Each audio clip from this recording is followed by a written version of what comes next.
देवर भाभी की शादी।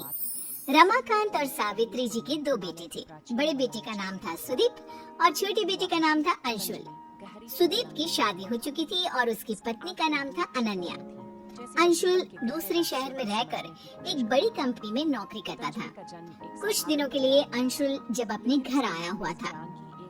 बहुत दिनों के बाद आए हो बेटा, जल्दी जल्दी छुट्टियां ले लिया करो।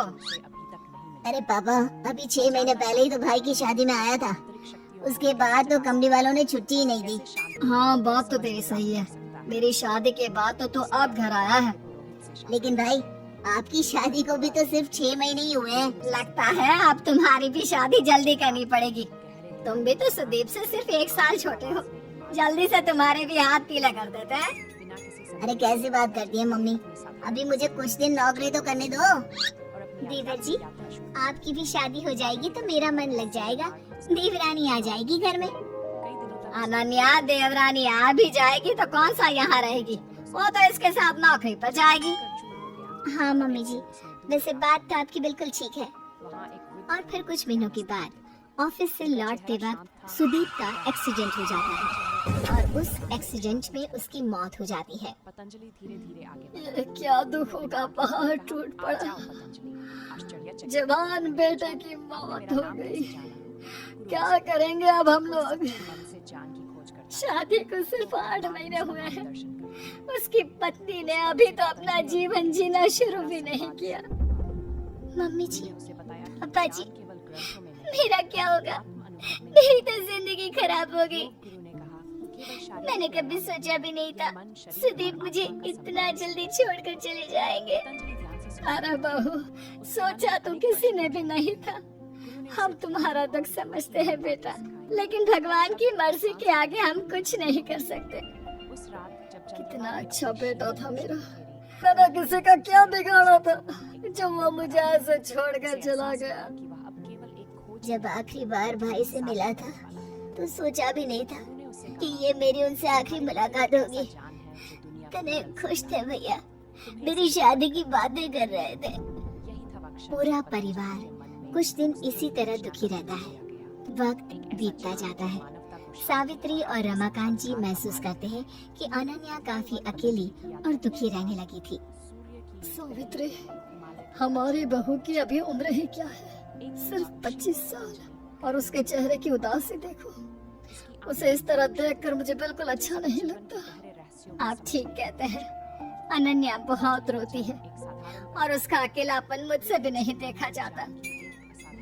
एक बात कहूँ सावित्री, क्या हमें अपनी बहू की दूसरी शादी करवा देनी चाहिए? अरे लेकिन समाज वाले क्या कहेंगे कि हम अपनी विधवा बहू की शादी करवा रहे हैं। अरे लेकिन उसकी उम्र तो देखो, सिर्फ 25 साल की है। पूरी जिंदगी कैसे कटेगी सावित्री, कैसे रहेगी वो? मैं सब समझती हूँ जी, लेकिन पहले हमें खुद अनन्या से बात करनी होगी कि वो इस बात के लिए तैयार है या नहीं। उसके बाद ही हम कुछ कर सकते हैं। मुझे तो लगता है कि हमें अंशुल से भी इस बारे में बातचीत करनी चाहिए। उसका क्या ख्याल है, जरा पता तो करें। सावित्री और रमाकांत अंशुल को अपने पास बुलाते हैं। अंशुल बेटा, तुम तो जानते हो सुदीप के जाने के बाद अनन्या की कैसी हालत हो गई है। तुम्हारा इस बारे में क्या ख्याल है? पापा, मुझे लगता है हमें भाभी की दूसरी शादी करवा देनी चाहिए। जब अंशुल भी कह रहा है तो ठीक है, हम अनन्या की शादी करवा देते हैं। वो खुश रहेगी तो हमें भी अच्छा लगेगा। रमाकांत और सावित्री अनन्या के लिए लड़का ढूंढते हैं, लेकिन अनन्या के विधवा होने की वजह से कभी उन्हें बहुत ज्यादा उम्र का लड़का मिलता तो कभी कोई अच्छा लड़का मिलता ही नहीं। इस बात से रमाकांत और सावित्री अच्छे खासे परेशान हो जाते हैं। मम्मी जी, पापा जी, आप मेरे लिए बेकार में ही परेशान हो रहे हैं। मैं बिना किसी शिकायत के अपनी पूरी जिंदगी ऐसे ही निकाल लूंगी। कोई परेशानी नहीं होगी। नहीं बेटा, हम तुम्हें इतना दुखी नहीं देख सकते। हमारा बेटा तो चला गया और अब तुम्हारी पूरी जिंदगी ऐसे ही खराब हो गई तो हम अपने आप को माफ नहीं कर पाएंगे। देखो अनन्या, तुम कहने को हमारी बहू हो, लेकिन इस घर की सदस्य हो और इस नाते तुम्हारी खुशियों का ख्याल रखना हमारी जिम्मेदारी है। मम्मी जी, पापा जी, आप मेरे लिए इतना सोचते हैं ये कम है क्या? और सच बताऊं, मैं पूरी जिंदगी आप लोगों के पास ही रहना चाहती हूँ। वैसे भी आप जानते हैं, मेरे माँ बाप इस दुनिया में है नहीं, मैं कहाँ जाऊंगी? बेटा, इसीलिए तो हम तुम्हारी दूसरी शादी करवाना चाहते थे। हम चाहते थे कि तुम्हारा घर बस जाए और तुम अपने जीवन साथी के साथ खुश रहो।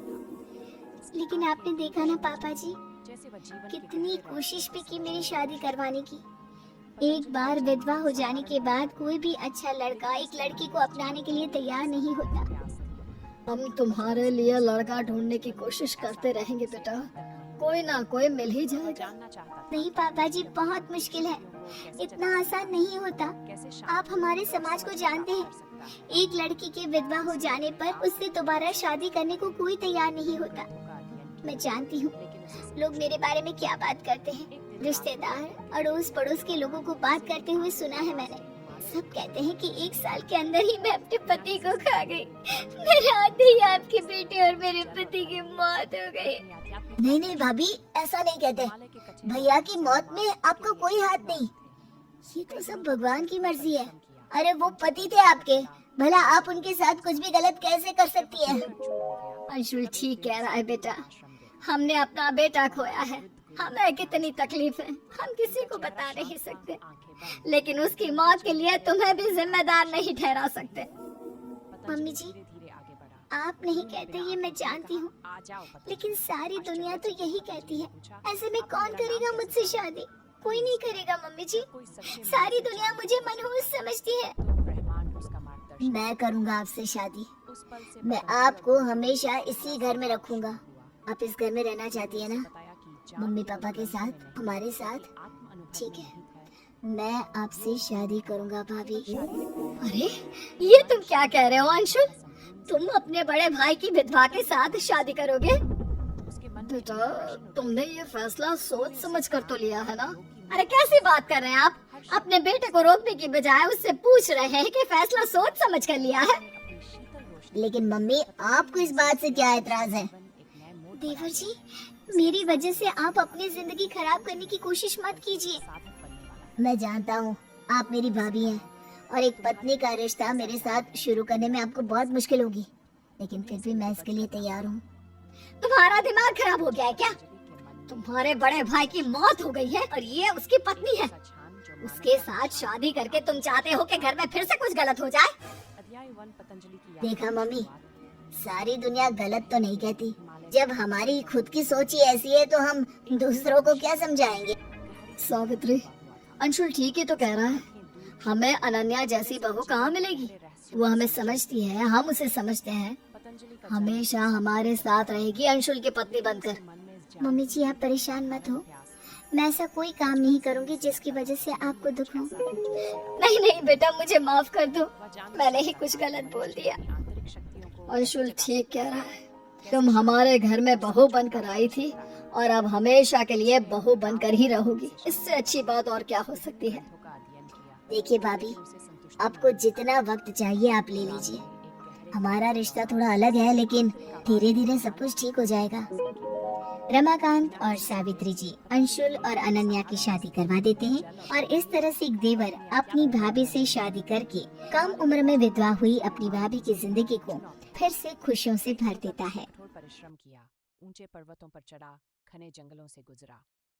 जब वह थक कर चूर हो गया, तब एक दिन उसने दूर एक आश्रम देखा। वहां एक वृद्ध गुरु ध्यानस्थ बैठे थे।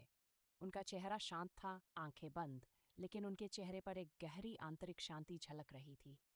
पतंजलि धीरे धीरे आगे बढ़ा,